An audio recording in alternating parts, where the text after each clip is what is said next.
জীবনে যতই বড় হবে ততই বুঝতে পারবে প্রয়োজন ছাড়া এই পৃথিবীতে কেউই আপন হয় না।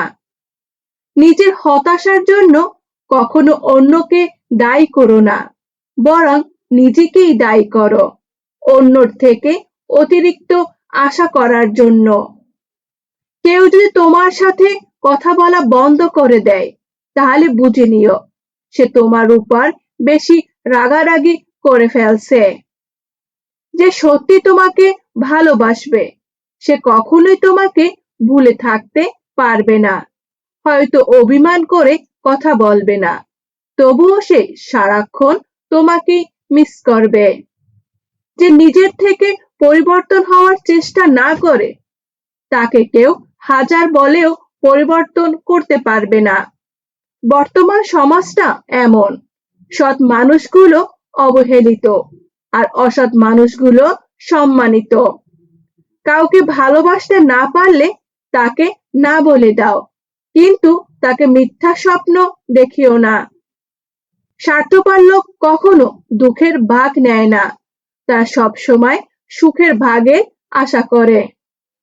যে ব্যক্তি তোমার সামনে অন্যের সমালোচনা করে তুমি তাকে কখনো বিশ্বাস করো না, কারণ সে অন্যের সামনেও তোমার সমালোচনা করবে। কতটা পথ একসাথে চললে একজন মানুষকে ঠিক মতো চেনা বা জানা যায়? হয়তো সারা জীবনেও না।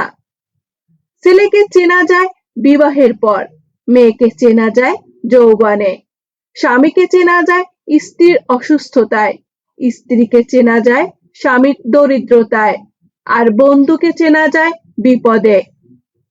ভালোবাসা কোনো পাপ নয়, পাপ তো সেটাই যে ভালোবাসার নামে নোংরামি করে ছুঁড়ে ফেলে দেয়। যোগ্যতা বলতে এখন আমরা যা বুঝি হয় সৌন্দর্য না হয় টাকা। ভালোবাসার মানুষটাকে দেওয়া সব থেকে দামি উপহার হচ্ছে সময়। অন্যর পিছনে কথা বলা মানুষগুলো সব সময় পিছনে পড়ে থাকে, কখনো সামনে এগোতে পারে না। কাউকে মিথ্যা বলে হাসানোর চেয়ে সত্য বলে কাঁদানো অনেক ভালো, কারণ সে তোমার উপর রাগ করলেও তোমার উপর থেকে বিশ্বাসটা কখনো হারাবে না। কারো প্রিয়জন হতে গিয়ে প্রয়োজন হতে যেও না। মনে রেখো, চা খাওয়ার পর বারের জায়গাটা ডাস্টবিনে হয়। আমার ভাগ্যে এতটুকু দুঃখ থাকতো না যদি ভাগ্য লেখার দায়িত্বটা আমার মায়ের হাতে থাকতো। এই জীবনটাকে কেঁদে ভাসানোর থেকে হেসে উড়িয়ে দেওয়া অনেক ভালো। মুখের কথা দিয়ে নয়, নিজের সাফল্য দিয়ে মানুষের সমালোচনার উচিত জবাব দাও। কষ্ট না পেলে কেউ নষ্ট হয় না। মা যে কতটা আপন সেটা মায়ের থেকে দূরে থাকলেই বোঝা যায়। জীবনে কি পেলাম তা জানি না, তবে আমাকে বোঝার মতো কাউকে পেলাম না। যে তোমাকে ছাড়াই ভালো আছে, তুমিও তাকে ছাড়া বাঁচতে শেখো। কাউকে কখনো খুব বেশি আপন ভাবা ঠিক না, কারণ আপন মানুষগুলি একসময় কষ্টের কারণ হয়ে দাঁড়ায়। চোখের জল তখনই আসে যখন মুখের কথা বুকে এসে আঘাত করে। রাস্তার কোনো ঝাড়ুদার বা ঠেলাওয়ালাকে দেখে নিজের সন্তানকে বলবে না তুমি পড়াশোনা না করলে ওদের মতোই হবে, বরং বোঝান ভালো করে পড়াশোনা করলে তুমিও ওদের জন্য কিছু করতে পারবে। সবাই ভালো ব্যবহার পাওয়ার যোগ্য হয় না, যে যেমন তার সাথে তেমনই ব্যবহার করা উচিত। কেউ কষ্ট দিলে তাকে ক্ষমা করে দিন, কারণ প্রতিশোধে আনন্দ থাকে একদিন, কিন্তু কাউকে ক্ষমা করে দিলে তার আনন্দ থাকে সারা জীবন।